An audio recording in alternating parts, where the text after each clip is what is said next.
Hello and welcome to another episode of One Fall WrestleCast Live. Slow news week, but Tom and I still have a lot of things that we would like to discuss, including the shock departure of Samantha Irvin from WWE. What does this mean moving forward for her? What does this mean for the fans? Lillian Garcia is backstage this week, and Tom said she's on TV, so we'll see what's going on with that in the long term. Also, Will Ospreay, is he a Dave Meltzer boy? Yes, boy. See what I did there, Tom? I do. I liked it. Yeah. Tom's mad. We'll get to that. And a couple of little tidbits of information that I feel like we would like to discuss. We'll get into all of that and probably a whole lot more.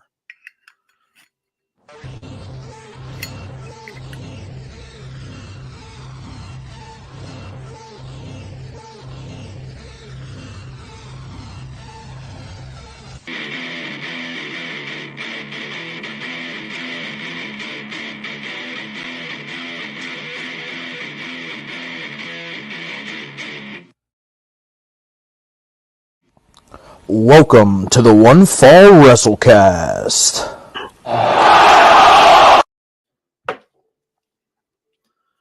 Am I the only one that has Zippo lighters, not to actually light anything on fire, but just to play with them? Yes. Really? Maybe not, but possibly. They're so fun to play with. So what's up, dude? How you doing? I'm doing well. In life, I'm doing great. Wrestling wise, I'm a little pissed off this week. You are? I'm a little salty. Got a little bit too much seasoning. Have anything to do? Oh, now I see what he's got there. You've been hiding that from me for the last 10 fucking minutes, haven't you? Jesus. 10 minutes. Oh my goodness gracious! Look, I knew Kane took too many, too many unprotected chair shots, but I wasn't aware that the Undertaker also took too many unprotected. So listen. Let me get in front of you here real quick, okay? Because this is a ballsy way for us to open this show meet your up. Fucking heroes, people. Okay. Don't meet your fucking heroes. So Tom's a little upset with Or one listen to their Mark Calloway. podcast.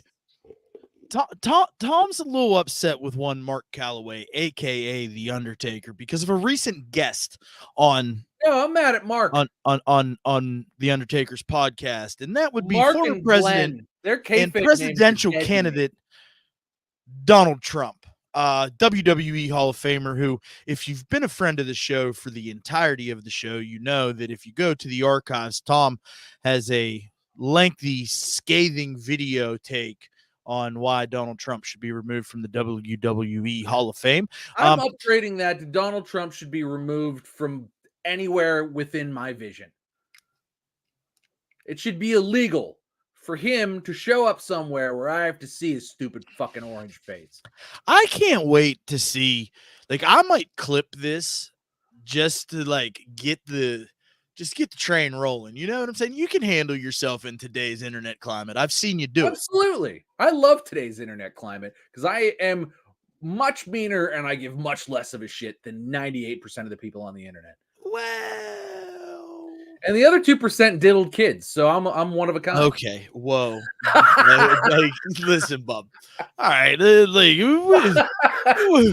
we're already starting off a little hot and heavy. We're not even 6 minutes into this thing. We're not even 5 minutes into this thing. We just walked over the 4 minute, let's calm down just a little bit, all right? I don't want to calm down. Let's just reel it in just a little bit, okay? Now, I've known that Donald Trump was going to be on the Undertaker's podcast for the last several weeks. I am an avid 6 Feet Under listener. I am genuinely Undertaker's definitely top 5 for my fandom, right? It's Edge, Mr. Perfect, The Undertaker, Stone Cold, and The Rock. Those are without a doubt my top 5 favorite people, right? The Undertaker's fine. It's Mark I have a problem with. Oh, so we're gonna do We're gonna do the Edge Adam thing. We're gonna do the Okay. Edge Adam thing. Yeah. Okay. Oh, okay. Okay. I can That respect guy that maintained kayfabe for 30 years. I like him. I wish he'd go back to that. Now, I myself have not listened to this episode yet. I don't even know that it's been released yet. I've seen clips. I won't listen to this, but I've seen clips. And so they released a Oh yeah, it's Trump live. ad. Yeah, they released an impromptu Trump ad on TikTok with live right there. Him and because Glenn's there with him, Mr. The mayor of Knoxville, Tennessee. He's there with him. I need to listen. I'm gonna listen to this on the way to work tomorrow. So I'm sure they just talk about like the battle. Just to set let me set the mood real quick here. So I've known about this for a couple of weeks because, like I said, I enjoy the Undertaker 6 Feet Under podcast. It seems like they've gotten their microphone issues fixed, at least to the liking of my Jeep. And so I've known that this was going to be a thing for a couple of weeks, and out of nowhere, just point blank, just out of the blue, hadn't talked to Tom in like 36 hours. I just get a text message that says, "Never meet your fucking heroes." And I'm like, what happened? I'm like, what happened? And I sent the link too. Did you not get the link? It came after I asked you what happened. Oh, okay. All right. That makes sense. And then I just started laughing because I knew that this was coming.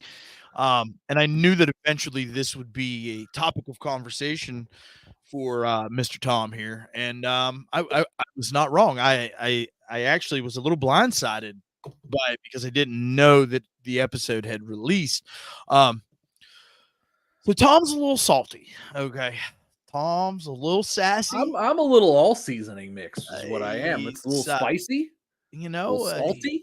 Got a little cayenne on top. A little bitter in there.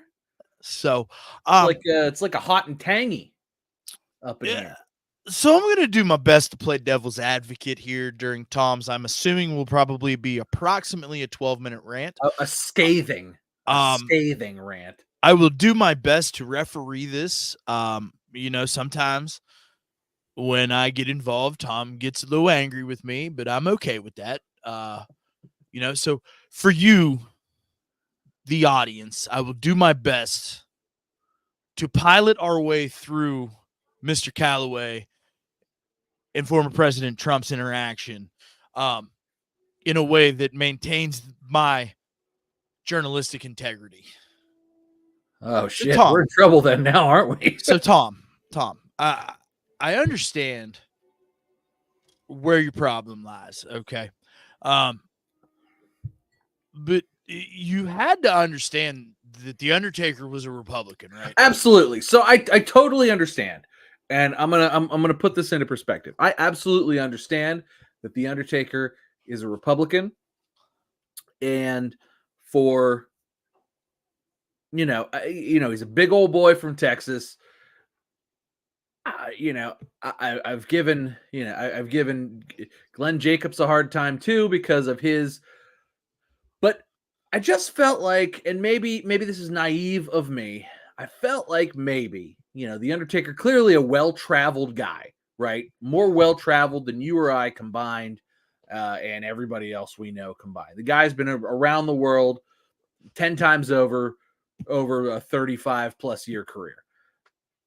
So in my estimation, maybe I thought that he had the foresight and maybe even the fucking dignity. Let's go with that. The dignity to just keep the politics out of it, especially this orange piece of shit who, honest to God, should really be in prison, not on a ballot. He should be in fucking federal prison with Bubba. Somebody who says, "I'm feeling romantical. Come and kiss me on my hot mouth." That's what Donald Trump should be getting. He should be having to kiss somebody on their hot mouth right now. He should not be running for president. And I thought in my heart of hearts, and this is my naivete in being a wrestling fan. I thought that maybe traveling the world and meeting the people of the world, that he would see a fucking dictatorial tyrant for what he is. But no, he welcomed him on the show with open arms and was like, let's cut a promo. So fuck Mark Calloway. Fuck him. You know what? I loved The Undertaker, but you know what? Fuck him. I mean, I feel fuck him and fuck Kane. I feel like this is a broad thing for you to be upset about. No, fuck them. They can both go fuck themselves. Fuck him, fuck Kane. They can go fuck themselves. I understand. No, I understand your opinion of the opinion. No, it's over. There's no opinion. It's over. He's as dead to me as he was supposed to be in kayfabe. In fact, he's deader than that. Remember when fucking Yokozuna threw him under Doug pushed the dirt on top of him and everything? Oh God, he's dead. And his hand came up. I wish his hand never came up. I wish, yeah. Fucking loser. So, yeah, but I appreciate that you're upset. So let me just hit the 20-second timeout here. So, are you upset that he had a presidential candidate on, or are you upset because it was Donald Trump? I'm upset that it was Donald Trump and he cut a endorsement clip of him.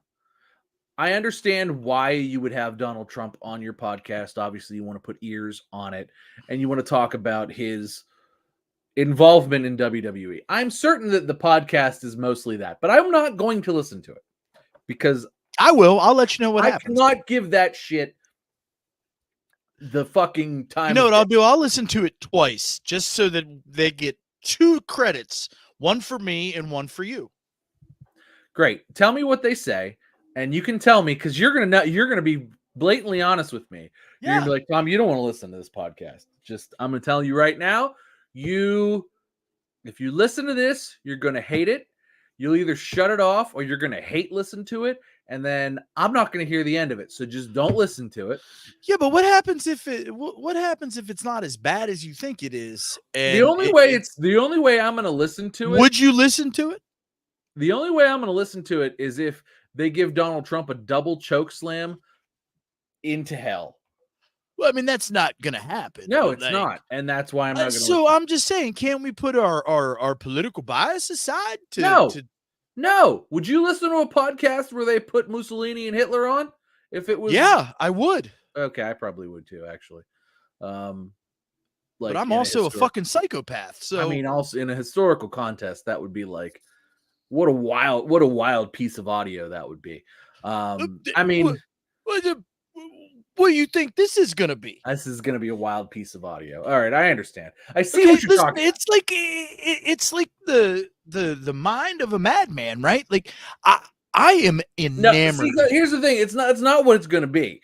It's going to be it's going to be a watered down like, hey, look, Trump's a relatable guy. But what if it's not? Huh?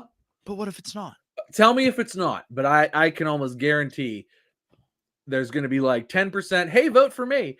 And not the rest of it's going to be him just being funny and like talking about his time in WWE. I can't wait to listen to it tomorrow. I am beyond excited to listen to it tomorrow. I'm interested to think if he can remember that it was Umaga versus Bobby Lashley. I'm sure he'll be queued up regardless. I'm interested if he cues both their names. Because Bobby was on his side and Umaga was obviously on Vince McMahon's. I'm interested to find out if he remembers who the wrestlers were. You know what? Him and Bobby Lashley are probably homies. Really? Yeah. I doubt it. I don't. Hard doubt. Nah, I don't. Not at all. Serious doubt. Not at all. Okay. I hear you. Serious doubt. They're probably like regular text friends. You mean The Undertaker and Bobby Lashley? No. Bobby Lashley and Donald Trump. Well, let's they're probably best friends. Tell me if he says his name. I Tell me will. if he Listen, says his name. I'll tell you. I'm gonna tell Oh, you. please, I'm gonna because tell you I'm not every- going to listen. So please tell You'll me. listen if I tell you. It's worth a listen. Okay. I will take your word for it if it's worth a listen, and I will do my best to listen and not vomit into my own lap.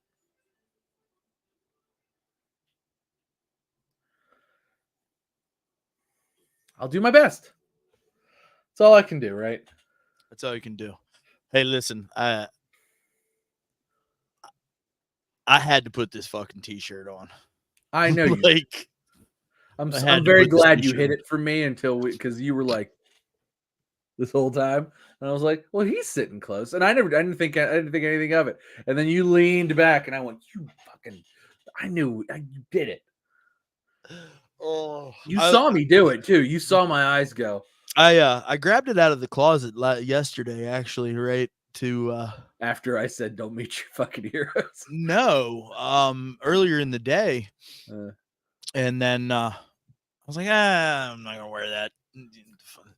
You know what I mean? I put something else on, and then you had the meet your fucking heroes thing, and then I went to put it on last night to go to the neighbor's house, and I was like, no, we're saving that for tomorrow. mm-hmm. So I've had the Undertaker shirt on all day, Been queued just up. waiting for you. Well, I appreciate that I'm that important to your day. I really do. I got the reaction that I was after, sir. I'm certain you did. So. Yeah, it was hey, Raquel's back in the ring tonight. Look at that. I like that. That's good. Yeah, that is she good. probably fucking suck the air out of the place. I mean, her- so I like her- that she's a bad guy again. She's not just like, I'm a smiling Spanish lady with back muscles. It's like her chimichurri bomb that she does that she did in the ring did not look Chicana that, bomb. That's what I said. Yeah, okay. Did not look good the last time she executed it. Well, it's only been 9.5 months, so. Hey, Bub, I'm proud of you. Can I just say that? I'm proud of you. What did I do? Why are you proud of me? You were good. You were pretty well behaved. I'm proud of you. I didn't wish death on anybody. I'm proud of you. You know, I wasn't really sure what to expect when I queued you up on that. You know, but I'm proud of you. I tried.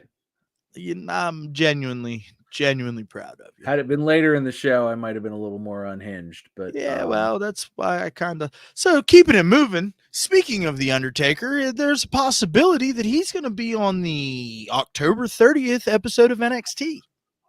Is that Halloween Havoc or no? Halloween Havoc's on Saturday, right? Or Sunday? It's on Sunday, yes. Sunday. So that'll just be the regular Tuesday episode. Yeah. I mean, that's kind of cool, but why? I mean, he's been pretty involved at the Performance Center, from what I gather from listening to his podcast that you're so angry with right now. He just fucking misses that. He wishes he could just still wrestle. I believe that too. But I also believe that he understands that his in-ring career is pretty much over. Because one thing that he you know, through his conversations and stuff, and this is if you watch The Last Ride, he had a hard time letting go of the idea that his career was, you know, career was over. I did watch that. So he's at a point in time now where he's like, well, you know, like what we did at Mania. Mania was dope. I walked in, threw a choke slam. I'm out the door. I didn't have to do nothing. I didn't have to take a bump. Life's great. I can do this. You know, they jump real high for me now. Yeah. Yeah. I don't remember. Was that in that last ride? He's like, they jump so high for me now. Whatever he said. Maybe he said it on his podcast, but it was like, yeah, that makes sense actually. I think it's good. You know, despite your current feelings about The Undertaker and Mr. Calloway, I think it's good for somebody like him to be so heavily involved, especially because you said it yourself, 30 years of living the gimmick and how important kayfabe was to him, to have that type of psychological mind, you know, for the wrestling business, be working with the up and coming younger talent, I think puts us in a really, really good situation. Well, and I mean, I think the only person who's really kept that kayfabe to the level that the Undertaker did at this point in time is Maxwell Jacob Friedman. And, you know, so, and I've done nothing but sing the praises of MJF. So I feel like if we're going to get more of that out of his involvement, I mean, I'm all for it. And as far as that's concerned, I feel that he should stick to what he knows best. And clearly he knows wrestling kayfabe best. So if he's going to hang out at the Performance Center and imprint his level of kayfabe onto the next generation, that's what he should do. He should do what he's good at, and that's what he's good at. I've found out this week that what he's not good at is oh my god, politics. So you couldn't just compliment him. You had to circle back. No. So I'm happy that he's not running for the mayor of anything, and he's just working at the Performance Center, and that's what I really want for him, is to just work at the Performance Center, and maybe leave politics out of it for the rest of time. Well, and speaking of the Performance Center, the word on the street is that they're getting ready to close down the Orlando facility, and they're going to Vegas. They just fucking opened that thing. I didn't know that. The word on the street. They just built that. They put what? It was like $5 million or $10 million. That's the word on the street. It's like just the building.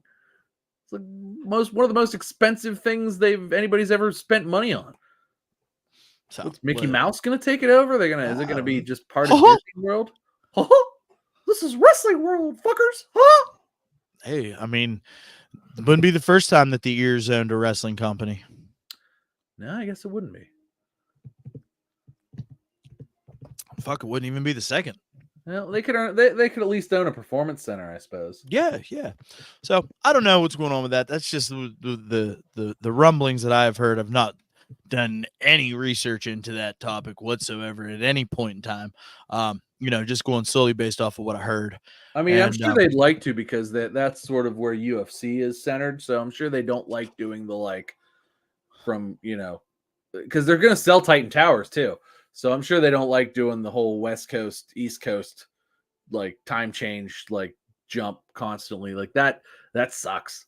That just, it's like 7 hours on a plane. That's just nobody likes to have. And it's so I could see why they would want to consolidate everything as their center to Las Vegas. But fuck, it's hot. I guess it's hot in Florida too. So whatever. Yeah, but it's a little less hurricane-y in Vegas, I guess. That makes sense too. And you know what?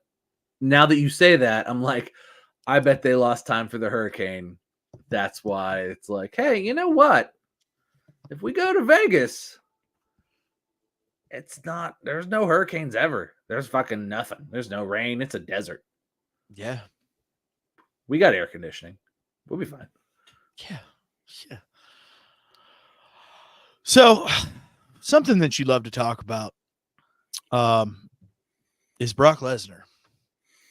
I do like talking about Brock Lesnar. So, Brock, steady stays in the wrestling zeitgeist, if you will. And he's always a top, kind of like Punk used to be, it's CM Punk. Oh, yeah, it's CM Punk. Brock Lesnar's that guy now, right? Goldberg's that guy a little bit too, I think. And so anyways, Bret Hart wouldn't say that. No, Bret Hart would bury Bill Goldberg any chance. Bill Goldberg, he didn't like being called Bill, so I just make sure I call him Bill. Bill Goldberg. Bill Goldberg's a oof. What if, not to derail this, what if the Goldberg versus Gunther match, whenever that happens, what if Bret Hart special guest referee?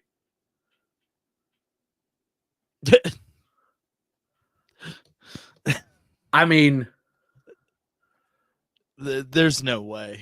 No, there's no way. But holy shit, would I not watch? I would watch that 4 times. I would pause and rewind after the match to rewatch it.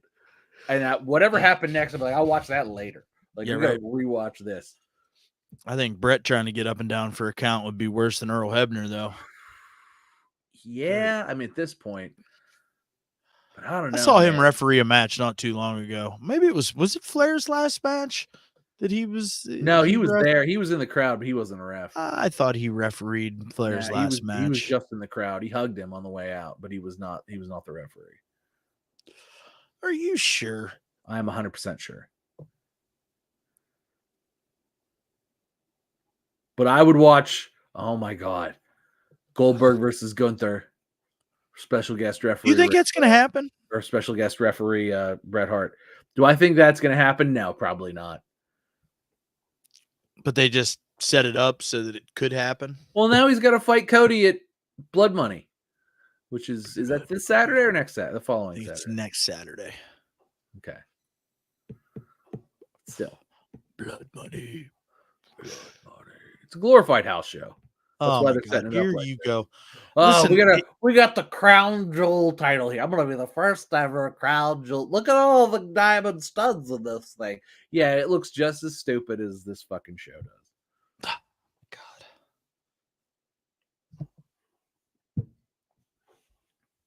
What? Like what? Who hurt you? A lot of people, and a lot of things. God, you're You just point like to the doll or what? you're angry today. Like this is Salty Tom. Sometimes it's just what you're gonna get. I mean, we've not seen Salty Tom in some time. Well, then maybe we should I just think that the last time we saw Salty Tom was the last time we saw Derek. that might be true. Derek did have a way of rubbing me the wrong way sometimes.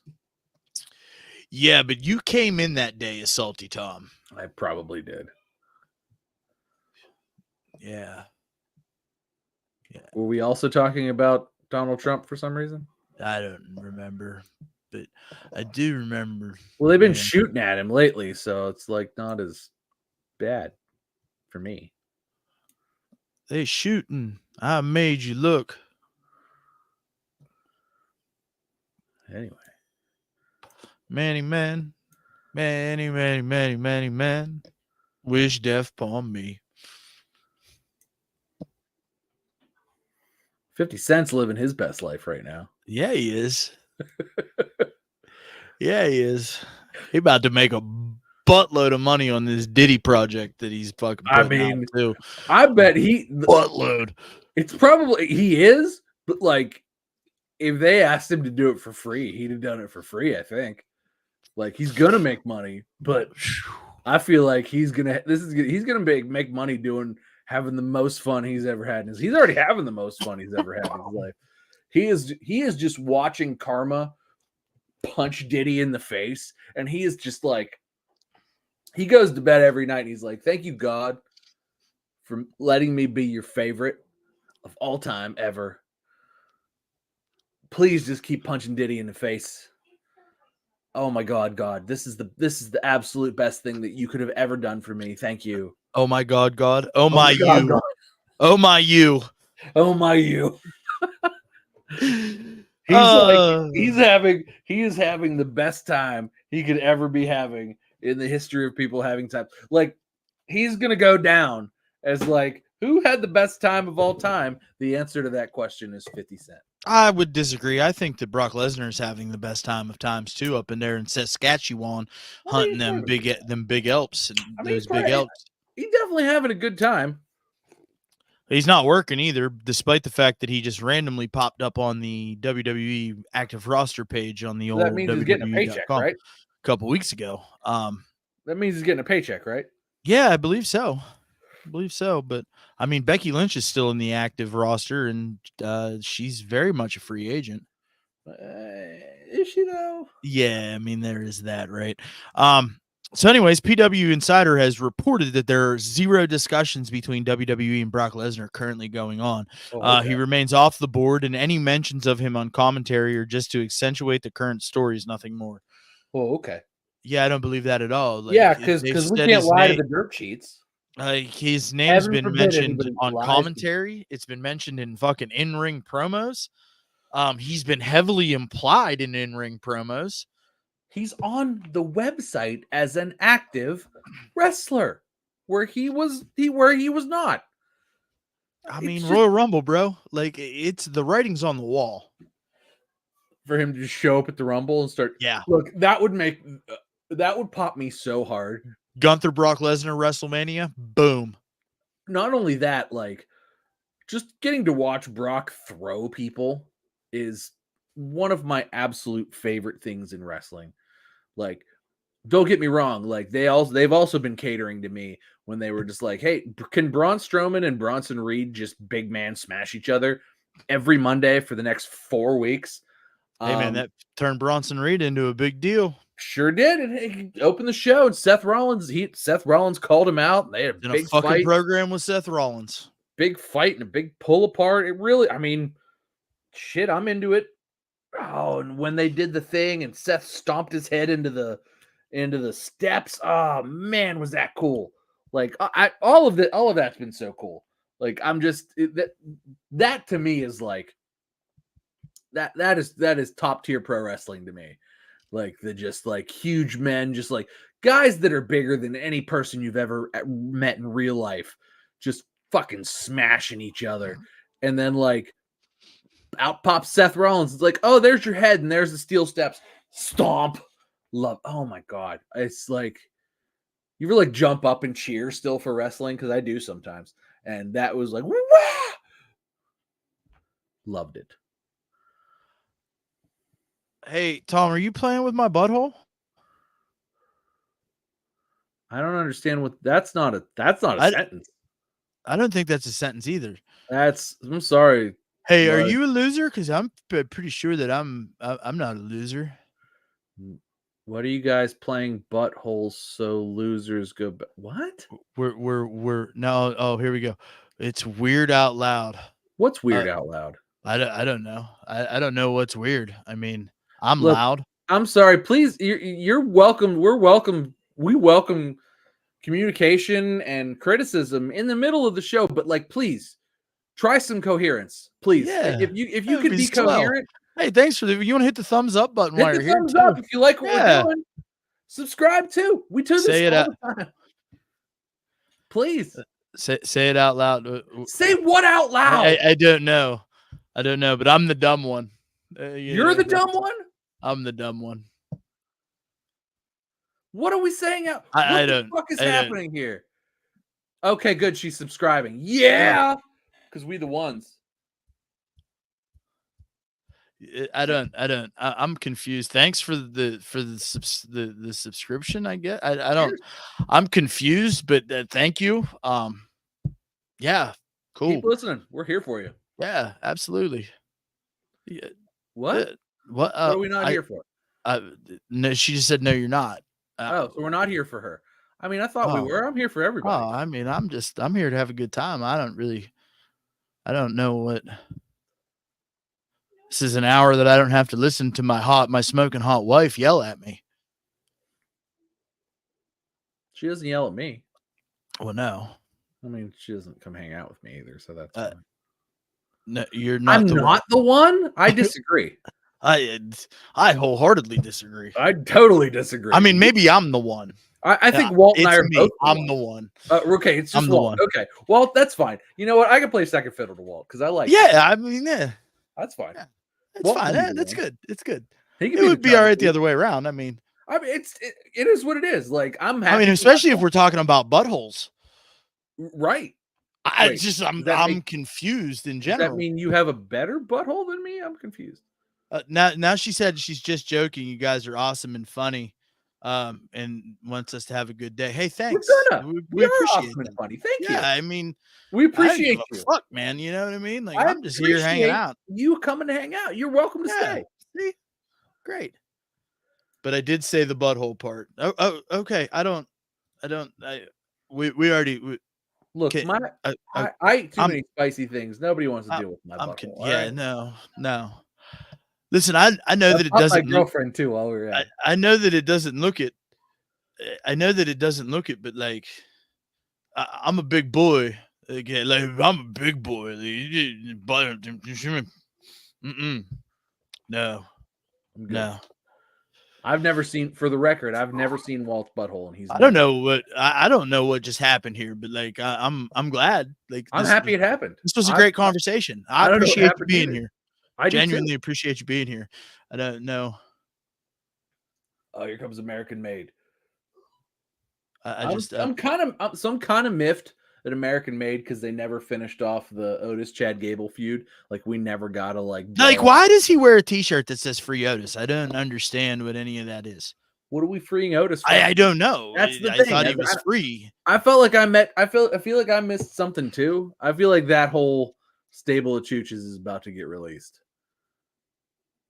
Did you just fucking call Otis a chooch? I mean, he's like, yeah, kind of. I feel like he's about to go. Which sucks because I love Otis, but I feel like they're all about to get released. How dare you? I'm not. I love Otis. I'm just saying I don't see them like. What, you playing with your butthole again, Bob? I wish. That's weird. Don't. What? Don't That's wish? weird. Don't. Okay, No, sorry. That's weird. It's my butthole. It's not that weird. We're back on buttholes. That's my fault. It's my fault. You started it. I am sorry. I'm Stop sorry. starting it. I didn't start it. Laura started it. All right. I'm sorry. Laura, don't throw us off the rails here because listen. We're we glad start talking about buttholes. This is just oh my god, he said it again. He said it again. This is worse than a Joey Janela episode. I don't know. I mean, I don't know. 2 in a row. I don't know. And it's been me both times. Like why is that a thing? Times. I was gonna let him go. Why is that a thing? After we finished last week, I checked to make sure he was alive. He absolutely is alive. Well, that's good. And he's wrestling. God, I don't even remember now. DDT. That's where he is. DDT wrestling. Good for him. I'm glad that he's alive. I don't know what DDT wrestling is, but he's their champion apparently. Oh, I don't know how many other people are at DDT. DDT Pro. It's a thing. It might just be him. It's not. Oh, okay. Well, that's good. Well, he beat everybody else who's at DDT Pro. Oh, good for him. Apparently. Allegedly. I mean, I don't watch it, so I couldn't tell you. You know who else doesn't watch wrestling? I'm convinced at this point. You know who doesn't fucking watch? Dave Meltzer. No, there's no way this guy actually watches fucking wrestling. This is a great transition. I love it. There's no way. Okay, now listen. Let me.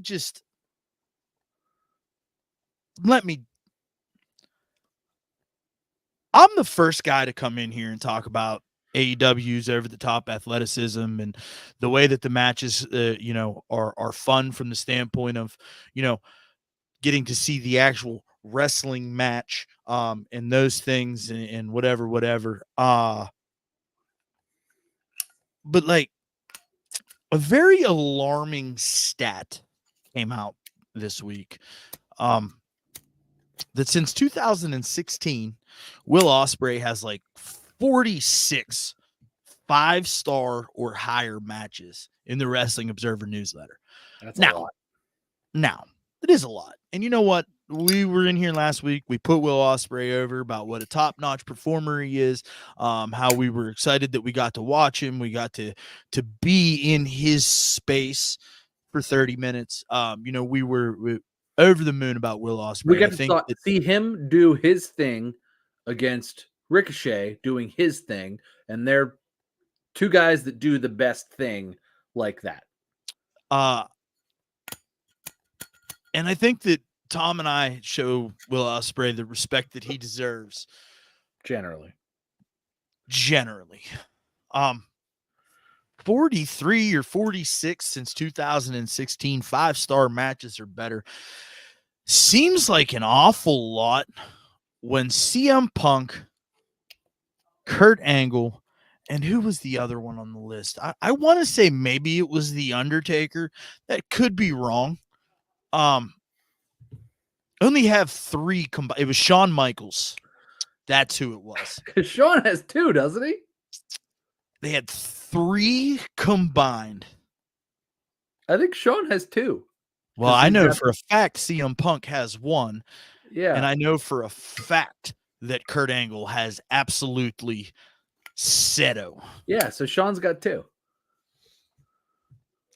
One of these things is not like the other. Yeah.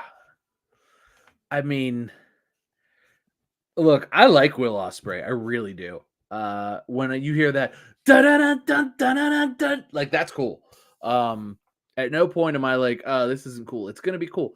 I just think that like Dave Meltzer has him so overhyped that it's almost like it's hard to think he's cool, right? Like it's almost like he makes it hard to be a fan of Will Ospreay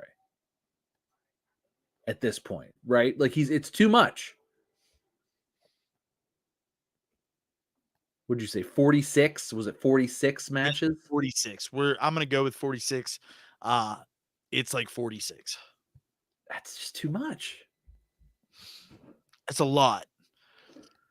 And for somebody that you and I and the platform of this show, including our little friend Derek, we hold Kurt Angle in pretty high regard as far as an in-ring performer, as far as a character on television, as far as what he's accomplished inside of the professional wrestling space. Kurt may be the best. I'm going to say Kurt's the best in-ring competitor since Bret Hart. We don't have to hash out who's better. Don't do that. Like you did that on purpose. I did, but he's the best post Bret Hart. I mean, I will agree with that. I don't know that I can in good faith say that Kurt Angle was better than Bret Hart. I just don't. I'm not saying that. It was.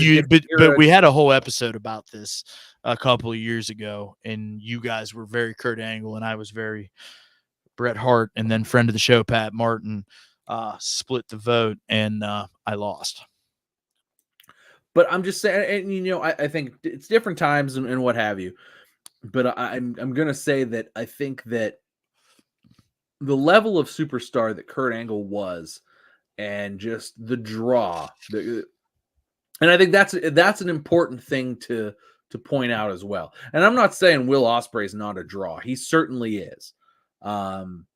He's one of the little birdies keeping AEW afloat right now, as best as he can. And but as far as somebody who is a draw, Kurt Angle was a draw, almost. I mean, he wasn't a Stone Cold Steve Austin or The Rock, but he was like that next tier, right?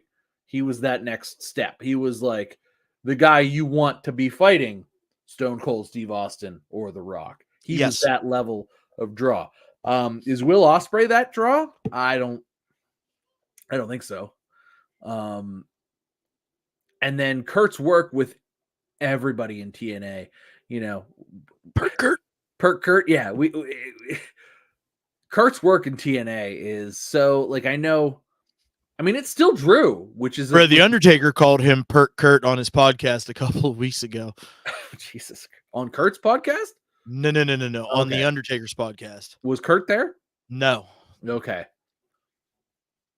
I mean, just the level of athleticism, the things that Kurt Angle was doing in TNA. Nobody had seen it before. We've not seen it since. Clearly, we now understand that he was enhanced. Enhanced. But we've not seen that level before. I've never heard anybody fucking enhanced. He was. My man had a problem, and he was enhanced. He was enhanced.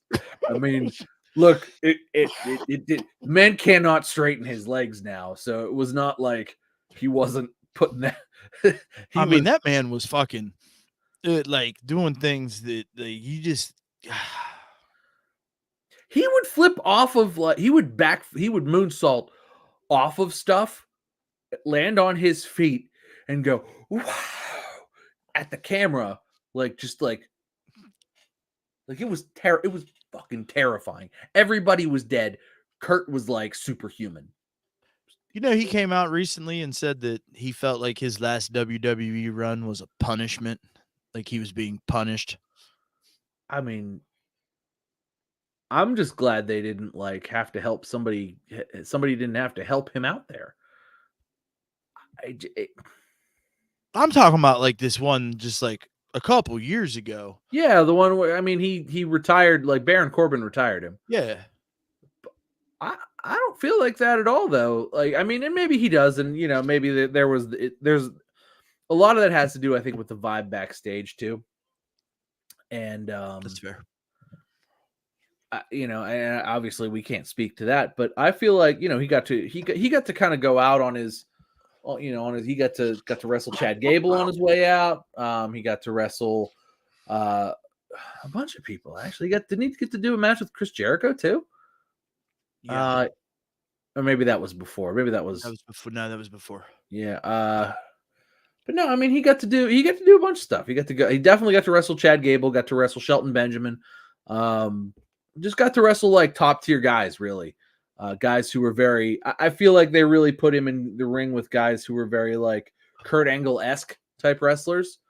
And in my opinion, I thought it was fine. I don't love that, Kurt Angle or that Baron Corbin was his last opponent, but at the same time, Vince was really high on Baron Corbin at the time. Shortly after that, Corbin won the King of the Ring. Had a big run in NXT when Vince was still around for that. We haven't seen Corbin for a while now, but I mean, he's on a team with Apollo Crews right now. They're a little tag team as they're trying to build that division up. Speaking of that tag team division, man, we got the Motor City Machine Guns this past weekend. I mean, we knew they were coming, but they got a big win. Yeah, they looked good too. The crowd reaction, I don't think, is what everybody expected it to be. Well, I think that it's hard to equate a crowd reaction to a team that's never been in WWE before. To like guys like us know who they are, and they're like, oh shit, the Motor City Machine Guns are like, they're a big deal, but they haven't proved it to the TV audience that they're a big deal, if that makes sense. No, it makes perfect sense. We talk about it all the time, how, and I think that that's part of the difference too between the WWE fan base and the AEW fan base is that, like, the TV audience, right, as to where the AEW fans are more wrestling centered and less storyline driven. They would have fucking popped big for the Motor City Machine Guns. But I think that the Motor City Machine Guns have an opportunity now to really like get themselves over with the TV audience. You know what I mean? Agreed. Like they're not, they are a work rate kind of team, but they're not like an AEW work rate kind of team. They're very much like built for WWE television. Yeah. They can cut promos, they can go in the ring real well, and they've got the look, they've got the whole thing, and they sell. They let their moves breathe. Whereas like with AEW, it's like move, boom, boom, boom, boom, boom. With them, it's like bang, big tag team move, and you're like, whoa! And they let that pop breathe a little bit, which is, I think, a lot more.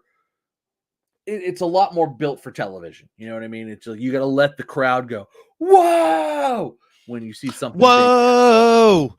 Exactly. So I feel like they're really built for that, and I think, 5-6 months from now, we're going to be like, how hot are they? Right? How hot are the Motor City Machine Guns? So I think this is probably the beginning. Bro. What? Where's Derek when you need him, bro? Like Derek would have popped for the Cody Woe, and like you just rolled right on through it, man. That shit was funny, bro. I had a point to make. Whoa. That shit was funny, bro. That shit was funny. No, you're just saying that. I'm sorry. Guess I am a butthole touching loser. Ho hum. What a weird interaction that was. I mean, it was fun. Yeah. I mean, whatever. Thanks for the engagement. Love engagement. Yeah. Happy to engage whenever. Yeah. Is what it is. Just tell me what you mean. Yeah, like I'm confused. Tell me what you want to say. I'm confused. But it's really hard for me to sit here, bro, and just wrap my head around the fact that somebody the caliber of Kurt Angle has 0 Dave Meltzer stars, 5-star matches, and Will Ospreay, who is an incredible performer, has 46 in less than 10 years. And how many times, because I know I've seen a few, how many times did Kurt Angle have a knockdown, crazy, awesome match with like prime AJ Styles? Like with anybody though, like with Sting, with Christian Cage, with I mean the shit with AJ and fucking TNA, like that. what? Samoa Joe, Samoa Joe, prime Samoa Joe. Dude, his work with fucking Shane McMahon at King of the Ring. Oh my god. What? When he was the Eurocontinental champion? Like what? He was killing shit then too. Kurt Angle's been part of most a good many of my favorite storylines. And he made me laugh a lot. Hilarious human. What a fucking great heel. Hilarious. Like the thing that I always loved about that part of Kurt Angle was like he could be absolutely hilarious and like have your side splitting, and then you would then watch the best wrestling match you've seen since the last time Kurt Angle wrestled, and you would be like, this guy is everything. Like my side still hurt from laughing, but also I just watched an incredible wrestling match, and it's just like one of those things where it's like there's he hits you with like multiple levels of euphoria, right? Because you're laughing your ass off, so there's those endorphins, and then you're popping for the awesome wrestling match, so there's those other endorphins, and it's like you get off and you're like, Jesus Christ, am I Kurt? Did I take Percocet? You did it again. I don't know, man. It's just that's a lot, and shout out to Kurt, shout out. Thank you, Bob. Pittsburgh original. Yeah. We'll get you some flowers, man. You know what I'm saying? Like, have you ever met Kurt Angle? No. I've had the opportunity to meet him twice. Once I stood in line, and once at the Pittsburgh International Airport. Both times, fantastic interactions.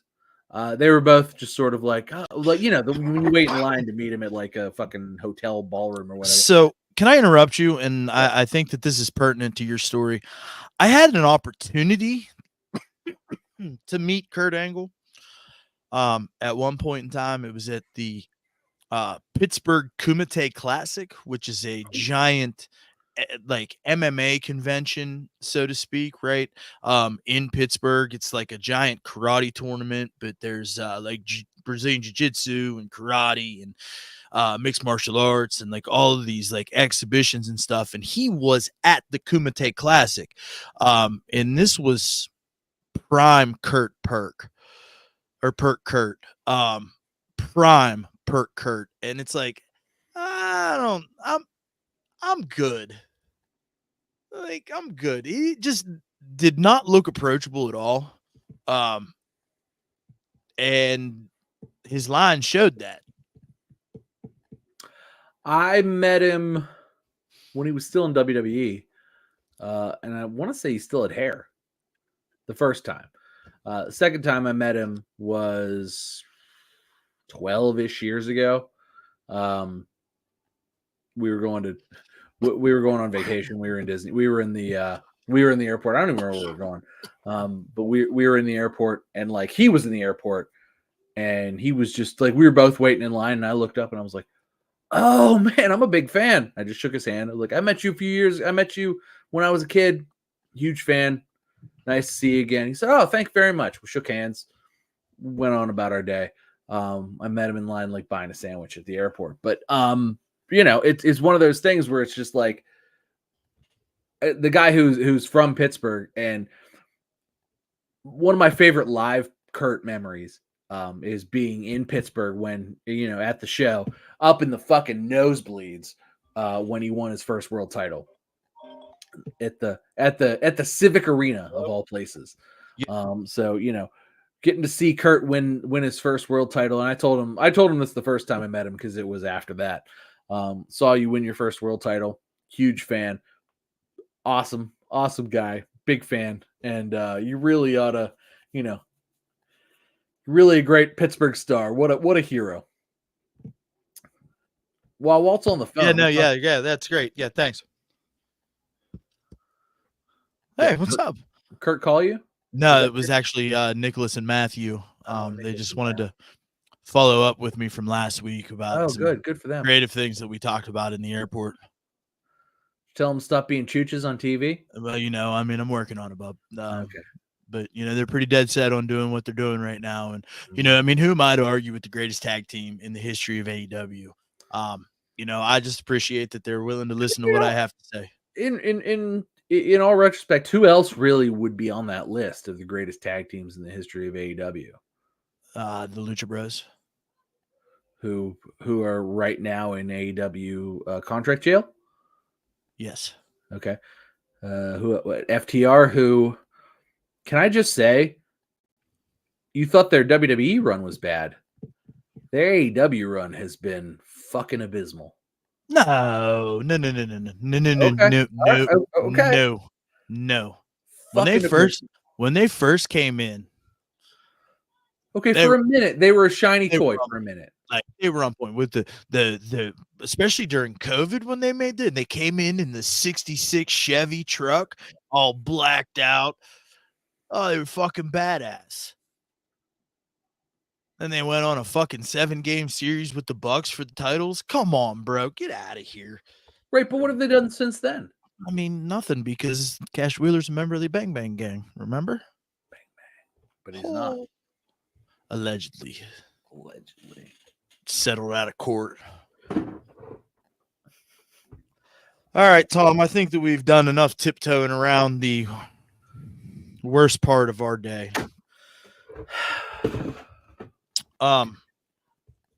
Samantha Irvin took to Twitter, Twix, X, Instagram, social media.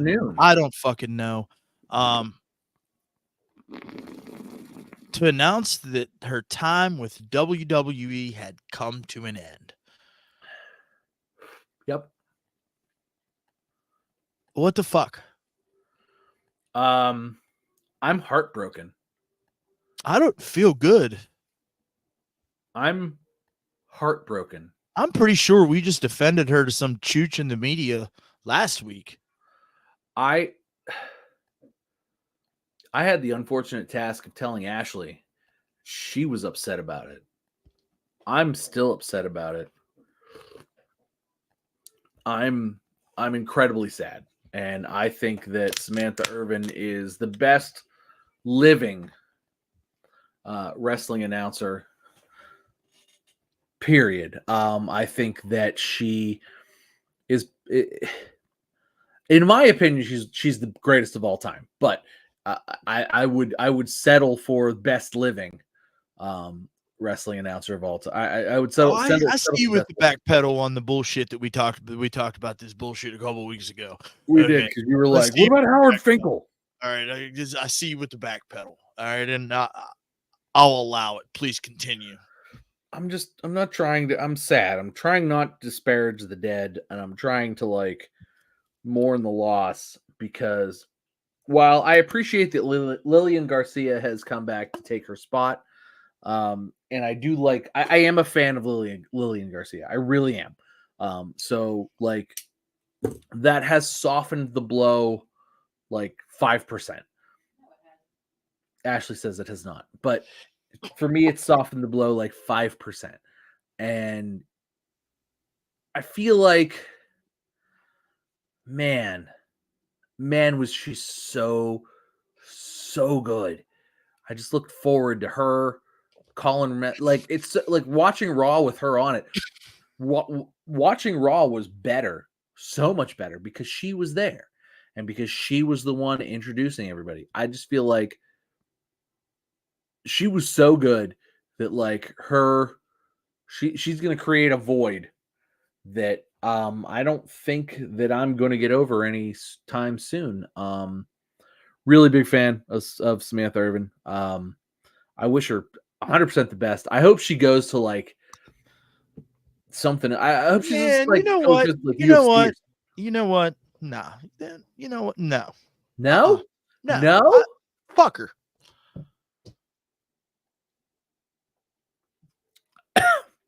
It's a bold take. Fuck her. It's a bold take, Cotton. You know, it was me, choke. Bold take. What? what are we doing here? Like, what? This makes no sense. Like, what are we doing? Fuck her. Bye. I mean, it doesn't. I'll go do ring announcing. Fuck it. Pull the 12-year-old out of the front row. He can do the ring announcing. Fuck it. Who cares? I care. Who cares?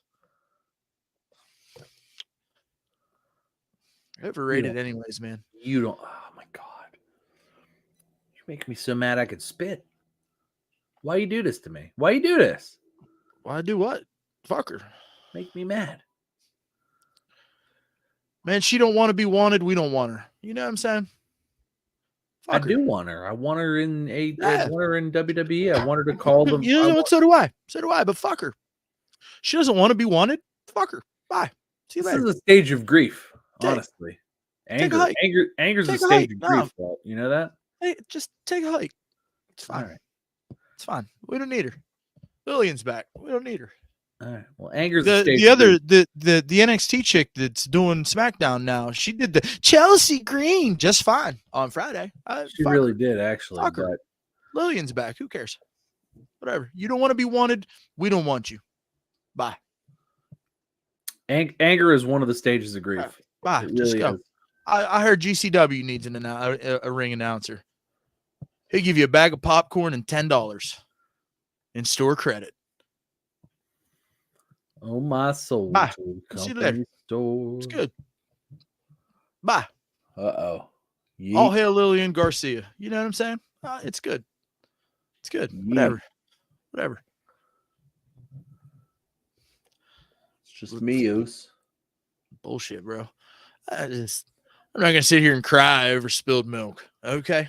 I'm not crying about it. I'm shocked and like appalled.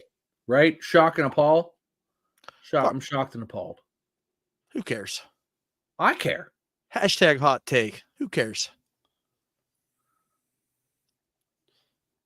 That's not my opinion. That's Walter's opinion. Y'all can go after him.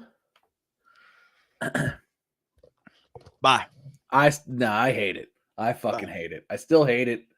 I'm probably gonna hate it for a while. Lillian Garcia softens the blow. You know what, dude? You know what I like in this too? Okay. This is Shawn Michaels with the Intercontinental Championship in fucking 95. Took his ball and went home because he didn't want to fucking defend his championship. He didn't want to bring back that belt. He didn't want to drop the title. He didn't want to play ball. He didn't want to do business. So he took the belt and he left. And then they made a new one and they gave it to Razor Ramon. Okay. And then Shawn wanted to come back with his belt. All right. Lillian Garcia is Shawn Michaels' belt. It was the rightful belt. Take your place, Queen. Guess we'll see. Maybe you're right. Fucker. Or maybe she got hired at UFC and they're gonna like. Fucker. I don't know. Twice as much. I don't care. All right. I'm done. Bye. I don't know what else to say to that. I'm stunned. Bye. I'm stone cold stunned. And that's all I'm going to say about that. I'm stunned.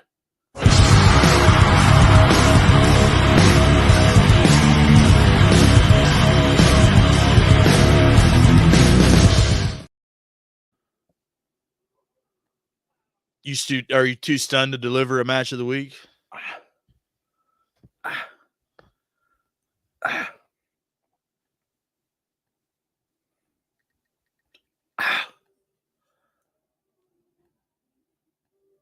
I'm thinking. It was on SmackDown.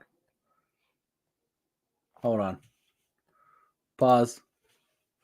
I think that Detroit gangbang people was good. I was just told the Detroit gangbang match was good. Yeah, it was the triple threat tag team match on SmackDown. With Motor City Machine Guns. Fucking, oh my God. Oh yeah, there was no, actually, you know what? No, I'm wrong because it was Pretty Deadly versus DIY versus Street Profits. Oh yeah, that one was really good too. Because I love Pretty Deadly, and honest to God, man, I hope that they get. I hope they get a shot. So going in, and here's why. because going into it, I was immediately skeptical because it's like 6 men. It's it's a triple threat match, but it's a tag match. It's not a triple threat tornado tag, but it's like there's a lot of motherfuckers in this ring, right? SmackDown's a 2-hour show. Too many people in this ring, but still everybody got their shit in. And Pretty Deadly made fucking Ciampa look like Tommaso Ciampa, like them being scared of him and like kind of like chicken shitting off a little bit, and the way that they were selling for him, it reminded us of that guy, and we fell in love with. They really, Pretty Deadly really carried the match, which I like because they're very, very good, but they're good. They're very good in ring, and they're very good like story wise, like character wise. That they play that. They're great ring generals. Yeah, and they really carried that match in a way that like I went into it going, oh God, really? We're gonna do this now? Like this is a fucking mess. Not only was it not a mess, it was really good, and it was like. So I think I went in with really low expectations and came out with like really high, like, hey, that was really fun. I especially both of those matches were really fun. I especially loved the finish of this match though, because they pinned both members of Pretty Deadly, which is par for the course for Genius. This. But the referee had to get involved and be like, no. He was the legal one, and that's why DIY won. And then commentary explains, oh, good on Gargano and Ciampa for paying attention to who the legal man was. For me, that's I'm a stickler for the rules, nuances, and the rules being followed, and referees paying attention to what's going on. I knew who was legal because I was paying attention also, and when it happened, I went, oh. But he was the Ciampa pinned the legal one. As I said it before they raised any hands, but Ciampa pinned the legal one. And Jessica Carr went right for Ciampa. Jessica Carr was perfect. She was. You didn't know she existed in the match until she raised the correct hand, and you were like, Jessica Carr is the best fucking referee. She's really come into her own as a referee.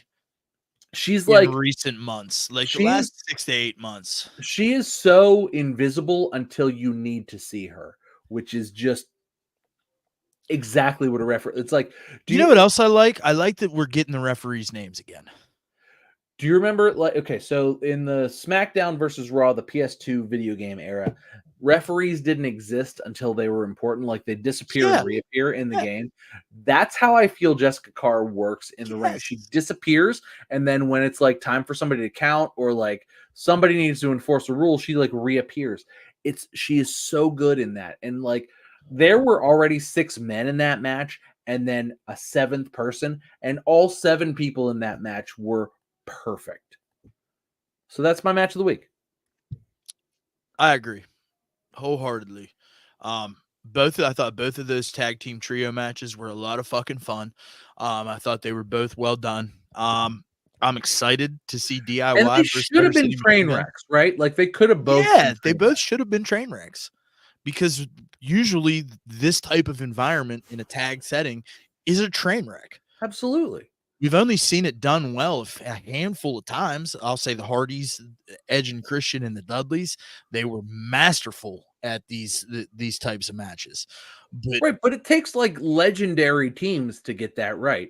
And this was just like, a random like bunch of guys who necessarily weren't proven. We'll say they weren't proven but like everybody just did it right, and it was like whoa. And at that point, you kind of realize it's like we're not working on the same level. Like these guys are on a pro level. These guys are not. This is an unstoppable like level of like, and it was great. It was fantastic. Great fucking match. Great show. Loved SmackDown too. Yeah. Top to bottom. Yeah, it was good. It was real good. I thought a lot of the wrestling product on television this week was really good. That's why there wasn't a lot to talk about. It was like, how was wrestling? Good. It was good. Pretty solid. Pretty solid. So, all right, man. I think we're good to go. Probably get up out of here. Finish So- watching the main event. See Yeah. how that ties into the bloodline stuff. Well, Hell I'm gonna have to circle back on that. But hey, yeah. man, if you're still hanging out with us, man, we appreciate you. Thank you so very much. Go ahead and hit that thumbs up while you're here. Maybe even consider subscribing. Hit the bell notification. We generally go live every Sunday or Monday at 8:30. It really just depends on me these days because my real world schedule is like this ever evolving, breathing, living thing that it can't explain. So, yeah, but I always try my best to make sure that I'm here, especially because I was always fucking here no matter what. Also, he likes to hang out with me. Yeah. And I like to hang out with you. So it's really Yeah. I'm like, all right, well, when are we hanging out? Sunday, Monday? Either day is fine. Let's just go with that. Well, so I appreciate Tom's flexibility and and being able to continue to try to do this fucking thing. So thank you for always being there for us, guys. Thanks. Check us out over on Twitter and Instagram at @1_FallWC. That's ONE. Yeah, that's it. That's all she wrote. Thanks for hanging out. It's all love. We'll catch you next week on One Fall WrestleCast.